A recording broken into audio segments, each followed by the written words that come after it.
महाराज जी, जैसे सारे प्रारब्ध लगता है पत्नी आने के बाद ही शुरू होते हैं। अगर अगर ऐसा होता तो अब बाबा जी लोग बच जाते प्रारब्ध से। अगर अगर प्रारब्ध पत्नी आने से होता तो हम लोगों की तो पत्नी आई नहीं, हम लोग बच। आप किसी से भी पूछे तो लगेगा इसके पहले का जीवन बिल्कुल ठीक था, उसके बाद जैसे ही हुआ सारे प्रारब्ध शुरू हो गए। बाबा जी से पूछो तो लगता है गृहस्थी का जीवन बहुत सही है। कम से कम रसोई में बैठ के गरम गरम रोटी तो मिलती है यार तुम्हें। कम से कम अपने दुख सुख की बात तो आप किसी से कह सकते हो। यहाँ किससे बात करें? परमात्मा के सिवा कौन है? अंदर से जो परमात्मा से रस मिले तब तो बात सही। अगर परमात्मा से रस नहीं मिला तो बड़ा शुष्क और कठोर जीवन होता है। माता पिता भाई बंधु परिवार रिश्ते नाते सबको काट करके और भगवान के मार्ग में चल रहे हैं और भगवदानंद मिला नहीं, काम क्रोध जला रहे हैं, ना काम भोग सकते हो और ना कोई मोह, ना कोई अपना, ना कोई। बड़ा कठिन मार्ग है। निकल गए तो निकल गए, फिसल गए तो फिसल गए। तो यह नहीं, अगर पत्नी दुख का कारण होती तो जितने बाबा जी है सब परम सुखी हो जाते। ऐसी प्रारब्ध क्यों इनको लगता? नहीं लगता? हाँ, ऐसा नहीं है। और कभी कभी आप जैसे अनुभव कर रहे हैं तो उसके प्रतिकूल भी अनुभव है कि किसी किसी के जीवन में पत्नी का आना उसके जीवन का मंगल विधान बन जाता है, उसके जीवन को संवार देते है। नहीं संवार देते। अपना प्रारब्ध है, पत्नी का थोड़ी है अपना प्रारब्ध। आप अच्छे कर्म करो, कर्म अच्छे करो।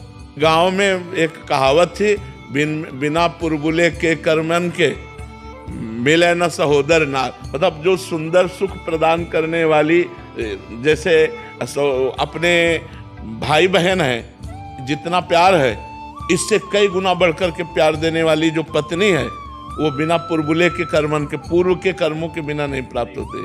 अगर पूर्व का बहुत अच्छा कर्म है तो हमको जैसे सहोदर अपने भाई बहनों से सुख मिलता है, ऐसे वो विश्वास पूर्वक। अब आज तो विश्वास बड़ा डगमगा रहा है, नहीं डगमगा रहा है। तो प्रारब्ध भोग अपना और स्वभाव उसका। महाराज जी, क्या दोनों तरफों से है, एक तरफा नहीं है? कुछ बहुत सारे प्रश्न ऐसे पढ़ते हैं आपके आगे तो प्रस्तुत उतने ही हो पाते हैं समय के अभाव से। पत्नियां ही बहुत दुखी हैं, फिर कभी पति बहुत दुखी हैं। तो महाराज जी, दोनों तरफ से कर्मों का प्रारब्ध है, मतलब उसमें कोई ऐसा नहीं कि किसी एक तरफ से ही है। काफी सारी ऐसी हैं, पत्नी सही मार्ग पे चलना चाह रही है, पति शराब पी के घर आ रहा है, क्या कैसे चलेगा वो? तो वैसे ही पत्नियां, तो ये बात पत्नी भी कह सकती कि अगर जिंदगी में दुख का कारण है तो पति है। मोहित जी। श्री हरिवंश महाराज जी, पूर्व प्रारब्ध को खुशी खुशी सहन करना या उनके लिए दुखी होना चाहिए? ऐसा बुरा प्रारब्ध आता है कि एक बात ही सुहाई देती, क्या प्राण त्याग दूं इस समस्या से बचने के लिए?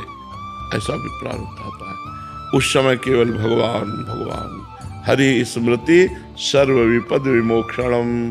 भगवान का स्मरण, भगवान का भजन उस समय साधक को बचाता है जब बुरा प्रारब्ध आता है। अब ऐसे ऐसे प्रारब्ध, जैसे गृहस्थी में अब एक लड़का है, पढ़ लिख करके वो अच्छी डिग्री में पहुंचा और मर गया। अब सारी संपत्ति सब कुछ सब सूना, पूरा परिवार सूना, संसार सूना, और भगवान पर भी अश्रद्धा। मतलब ऐसी ऐसी परिस्थितियां संसार में है कि उन परिस्थितियों से निकलने का उपाय केवल भगवान है, दूसरा नहीं। अगर भजन नहीं है तो परिस्थितियां मिटिया मेट कर देंगी। ऐसी भी परिस्थिति आती है। तो इसलिए हमें लगता है सुख और दुख, सुख सह जाए अभिमान ना आवे, और दुख सह जाए हम उसमें नष्ट ना हो, ये भजन से बल मिलता है। और ये सबके जीवन में सुख और दुख दोनों आते हैं, इसलिए सबको भजन करना चाहिए। नाम जप भगवान का अवश्य करना चाहिए, भगवान की पूजा आराधना अवश्य करनी चाहिए, जिससे हमारा जीवन मंगलमय कट जाए। देखो, आनंद की बाढ़ आ रही थी अयोध्या में।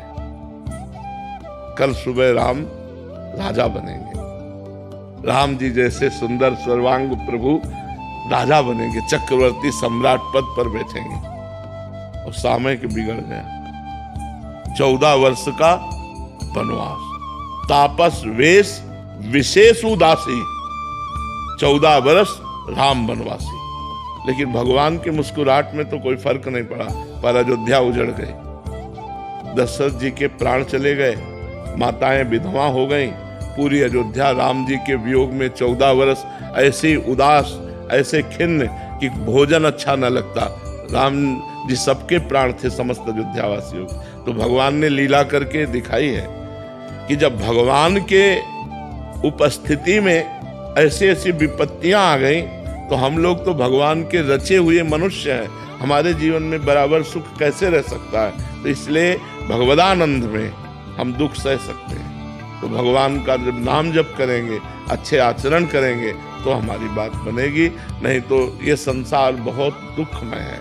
पता नहीं आपको दिखाई देता है कि नहीं, सबसे बड़ा दुख है कि हम कब मर जाएं, भरोसा नहीं। और मर गए तो लड़का बच्चा परिवार मकान दुकान बैंक बैलेंस सब यहीं पड़ा है। सबसे बड़ा डर वही है। हाँ वही, मतलब कि कब मर जाए कोई भरोसा नहीं। तो इसलिए हर समय राधा राधा राधा नाम जप करें तो हमारा, अगर हम अभी मर जाते हैं तो हम भगवत प्राप्ति हो जाएगी, हमारा जन्म मरण से मोक्ष हो जाएगा, हमारे पापों का नाश हो जाएगा। तो खूब नाम जप करो, अच्छे आचरण करो।